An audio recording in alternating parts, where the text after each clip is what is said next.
नमस्कार सबैजनालाई अनि मैले यो प्रडक्ट हेयर रिमुभल क्रिम छ मसँग है अनि यो क्रिम चाहिँ मैले आज खुट्टामा लाएर हजुरहरूलाई देखाएँ नयाँ प्याकेजिङ हो मैले पनि ओपन गरेको छुइनँ है ओके लेट्स स्टार्ट है यस्तो रहेछ प्याकेजिङ कम अन मैले सिजर लिनुपर्ने रहेछ भने जस्तो भयो है तर नङ लामो छ so it's gonna be easy for me to open it है मेरो भुत्ला हेर्नु न कति चाहिँ आछ खुट्टाभरि है सो अब यो लाएँ मैले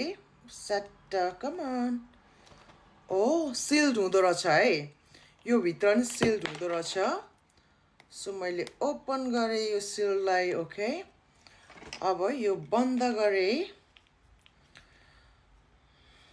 म व्याक्सिङ गर्थेँ है अनि सेभिङ त पटक्कै गर्दिनँ तर यो प्रडक्ट मलाई ट्राई गर्नु मन लाग्यो अनि कस्तो चाहिँ हुन्छ है कोही बेला समय मिल्दैन है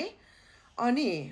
एकदम गाह्रो हुन्छ कि मलाई है सो हेरौँ न कस्तो हुन्छ है यसले यो पनि आउँदो रहेछ त्यसमा है कति बेर राख्नु भनेछ इन्स्ट्रक्सन मैले पढेँ है ओके अलिक धेर लाए जस्तो लाग्यो मलाई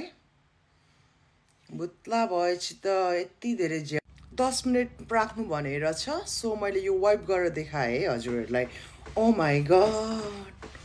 हेर्नु न कसरी जाँदो रहेछ एमेजिङ रहेछ है यो भिगो भन्ने प्रडक्ट रहेछ म भिक्को भनिरहेको थिएँ है